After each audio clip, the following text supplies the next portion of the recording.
Alright, hello everybody. I'm going to begin by showing you my index cards.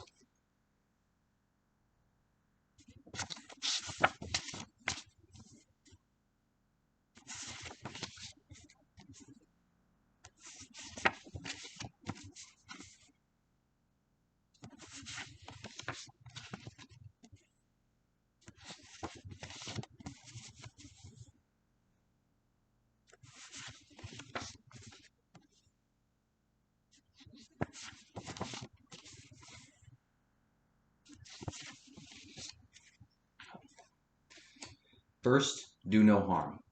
That is one of the guiding principles set aside in the Hippocratic Oath, an ancient oath that is said to guide the medical code of ethics for physicians and doctors to follow when they get into the practice. Now, while most modern day physicians do not follow the Hippocratic Oath or recite it word for word when they become doctors, they still do follow a lot of the same principles that are set aside in this ancient oath, including the oath and the right to do no harm. That is considered one of the most sacred and long-standing codes that physicians must follow, to do no harm to their patients whatsoever.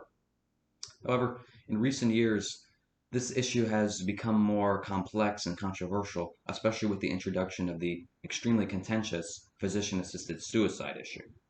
By definition, physician-assisted suicide is the legal prescription of life-ending medication to terminally ill patients by doctors at the patient's request.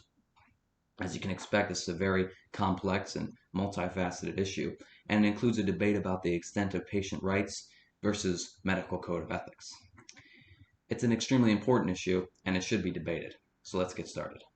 Now, as it already exists in several states, physician-assisted suicide should be legal in the United States for terminally ill patients to choose from. However, before we get into that issue exactly, you should learn some of the general facts of this case and some of the background and history of this issue. Let's get started. Now, first off, there are several different names for physician-assisted suicide, such as death with dignity, right to die, physician-assisted death, etc., etc. Most of this is just semantics and down to personal preference, so we will be sticking with the term physician-assisted suicide. Next, according to research that was done by Lydia Dugdale and others at the Yale Journal of Biology and Medicine in 2009, when they researched this issue, they found that Oregon was the first to legalize the practice of physician-assisted suicide in 1997 with the Oregon Death with Dignity Act. Furthermore, again, according to Lydia Dugdale and others from the Yale Journal of Biology and Medicine, the Supreme Court ruled on the constitutionality of physician-assisted suicide in two Supreme Court cases, Baco versus Quill and Washington versus Glucksberg, both in 1997. In those cases, they ruled unanimously that there is no constitutionally protected right to die, and they essentially left the matter up to the individual states to decide. And in the wake of that decision, 11 states in total, including Oregon, have legalized or decriminalized the practice, leaving us in the state that we are in today. Now that you've learned something about the general facts and history of the case, it's time to get into the arguments, starting with the argument that it should be legalized. There are many arguments in favor of this practice, but the ones I'm about to list are some of the most concrete and factual and logical arguments that can be made.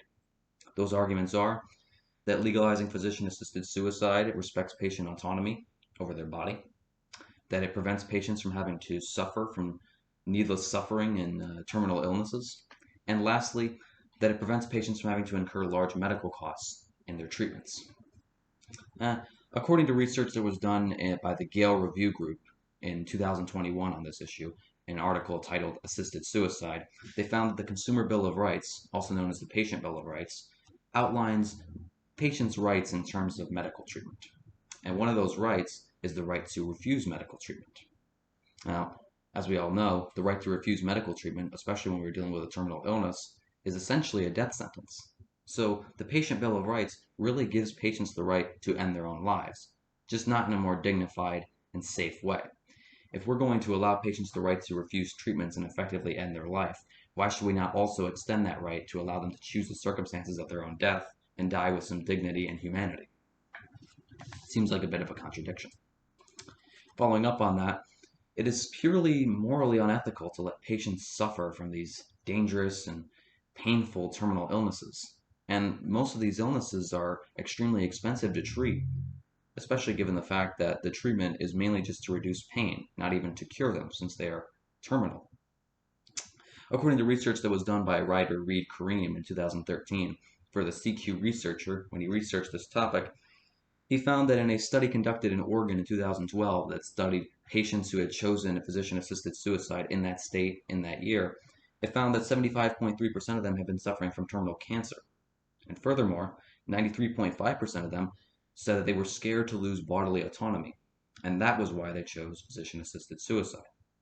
To me, this outlines the idea that these illnesses these patients are suffering from are extremely painful, extremely costly, and are going to cause them to lose dignity, which is why so many of these patients were scared to lose autonomy and instead chose physician-assisted suicide. Is it really more ethical to allow patients and force patients really to suffer from terminal illnesses that are not curable, that are going to cause them immense pain, and in many cases the patients may not even want to live anymore? Is that really the best option for this country? Well, I've spoken on some of the arguments for physician-assisted suicide, but there are also several quality arguments against the legalization of physician-assisted suicide, and you should hear some of them now. Here are some of the most common arguments against physician-assisted suicide, as well as some counter-arguments against them. The main arguments against physician-assisted suicide and its legalization are that the most vulnerable people in society are the most likely to choose it, and such it will have a disproportionate effect on the most vulnerable. That there is great potential for abuse and misuse by family members and insurance companies who want to cut costs. And lastly, that it is simply forbade by medical code of ethics, including the Hippocratic Oath and many of its modern counterparts. Now, as for the idea that the most vulnerable people are the most likely to choose it, well, they do have a different option. There is the option for palliative care. And palliative care, by definition, is care that seeks to reduce pain in patients who have illnesses. Not treat it, but reduce pain. And that is the option that many terminally ill patients do have. According to research that was done by Professor Courtney Campbell in 2012 when he conducted a 10-year review of the Oregon Death with Dignity Act and its effects for the New Atlantis Journal, he found that the legalization of physician-assisted suicide actually led to improved palliative care services in Oregon, since it allowed the restrictions on what type of drugs physicians could use to reduce pain was loosened. And now patients could actually choose palliative care options to reduce pain instead of physician-assisted suicide, and it became a more quality and attractive option. Giving patients more options seemed to lead to better quality care in terms of physician-assisted suicide and palliative care. It's not an either-or situation. Next, the idea of potential abuse. Now, this is something that is a serious concern, not just for opponents, but for advocates of legalization as well, which is why there are several safeguards put in place across all the states that have legalized it. Of course, they vary from state to state, but there are some general, similarities in terms of what, you know, safeguards they put in place. According to research that was done by the Gale Review Group in 2021, for example, again, according to the Gale Review Group in 2021, there are several safeguards put in place, such as the requirement for three requests in total to be approved before a patient can choose physician-assisted suicide. There needs to be 2 oral requests and 1 written request that needs to be accepted for the patient can choose this option. As such, there are also other requirements, such as in some states, the requirement to take a psychological test to determine mental competency to choose this, and the requirement that a second physician review the circumstances of the case and determine that the patient is fundamentally sound enough to make this kind of decision. Abuse seems to be curbed by these safeguards. It seems to be working.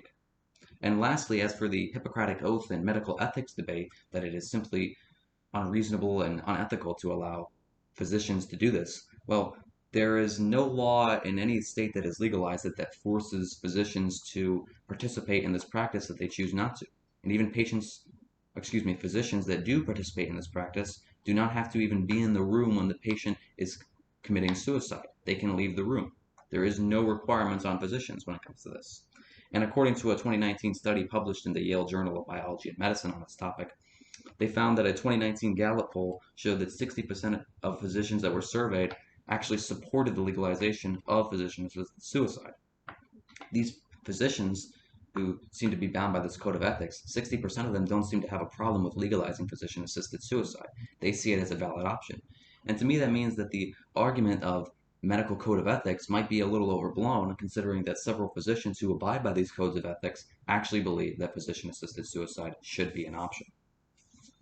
Now, in conclusion, you've gotten a good idea of a lot of the complexities and multifacets that surround this issue, and I feel that it's time to wrap it up. Now, physician-assisted suicide is obviously complex, and it's one where all viewpoints should be respected, but they should be judged on the merit alone, on the evidence, the facts, the logic that is available at this given date.